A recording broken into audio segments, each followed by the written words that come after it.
I begin to show you how that name can be used, that it is used interchangeably in the world, in the occult world. But they use it in a far different way than the Bible uses it. The Bible uses the term devil, Satan, and Lucifer to refer to the same creature. Same one. There's no confusion whatsoever. But in the occult world, the name Lucifer is a very powerful name. Very powerful. And they identify themselves with that name Lucifer.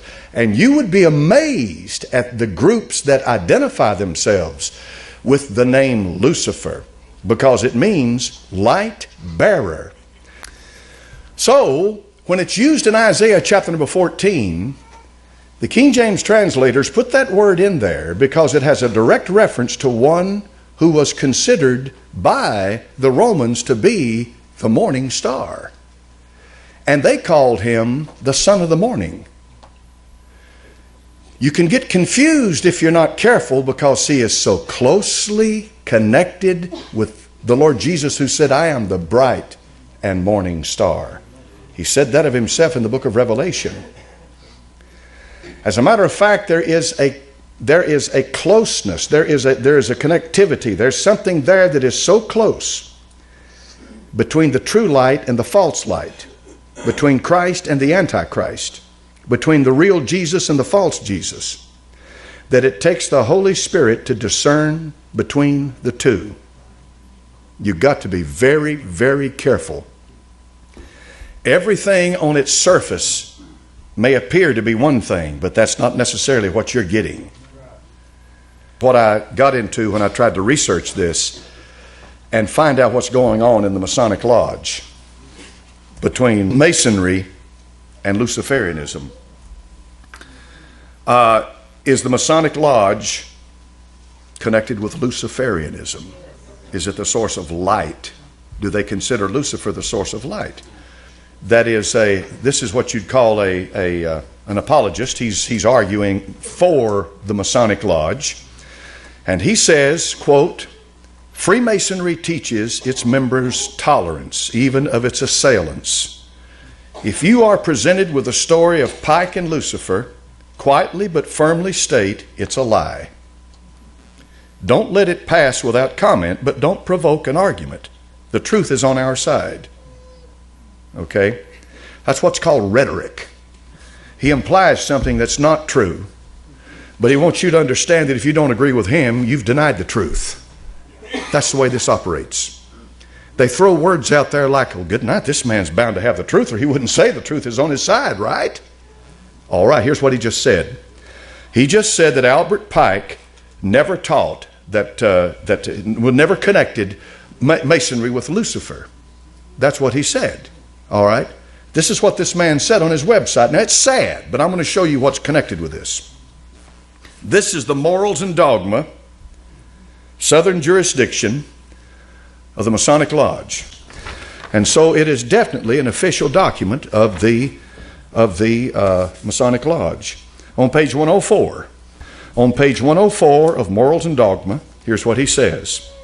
Quote, "Masonry, like all the religions, all the mysteries, Hermeticism and alchemy, conceals its secrets from all except the adepts and sages or the elect," because it's a mystery religion, "and uses false explanations and misinterpretations of its symbols to mislead those who deserve only to be misled.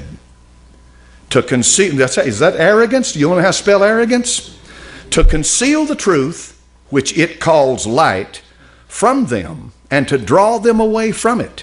Truth is not for those who are unworthy or unable to receive it, or would pervert it. So God himself incapacitates many men by color blindness to distinguish colors, and leads the masses away from the highest truth, giving them the power to attain only so much of it as is profitable to them to know. Every age has had a religion suited to its capacity." Boy, that is seething with elitist arrogance. Go on. "The teachers, even of Christianity, are in general the most ignorant of the true meaning of that which they teach.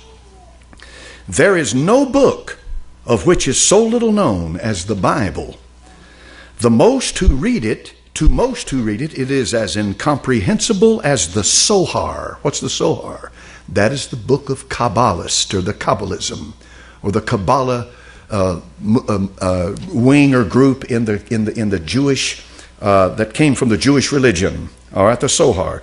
So Masonry jealously conceals its secrets and intentionally leads conceited interpreters away. Conceit? You kidding me, son?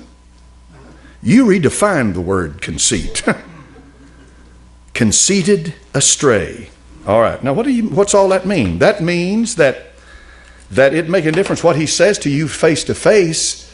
He's telling you what he wants you to hear, and he doesn't care. And, as far as he's concerned, you're not worthy to get the truth. That's what that means.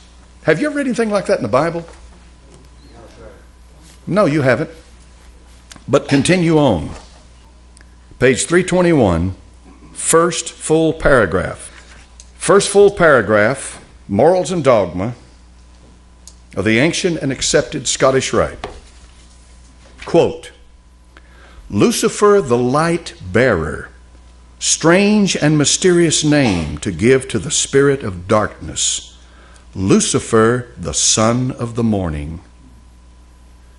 Is it he who bears the light? Now watch carefully his wording. Is it he who bears the light?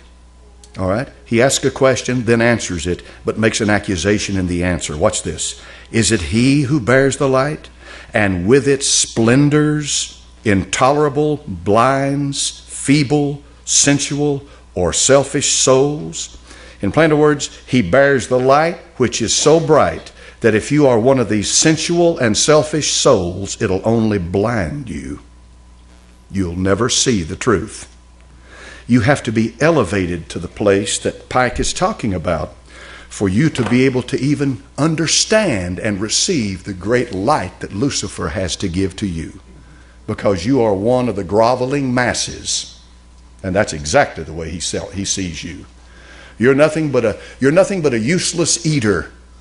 That's what the one said that started Planned Parenthood, Margaret Sanger. She said, you're useless eaters, you're breeders, you're not fit to live. This is exactly how the elite feel when they say that the population of the earth must be reduced. But anyway, now watch this. Watch this. Watch this arrogance. Is it he? He asked the question. Doubt it not. For traditions are full of divine revelations and inspirations, and inspiration is not of one age nor of one creed. The thing about the book is that you can take, I'll say this, I haven't checked it out, but I'll say it. I can say you probably find any copy of Morals and Dogma that exists on the face of the earth, they'll all say the same thing. You see what I mean? In other words, this is not a redaction. This is not an interpolation. This is not me changing anything or something that was reprinted by some group to try to make him look bad. This is the book. This is their book. And he says plainly that Lucifer. Now, where did he get that from? Bottom line is that the Bible's right, and Lucifer is their God, and Lucifer's that star up there. Do you see the connection? Sure. It'll continue on too. We'll continue on.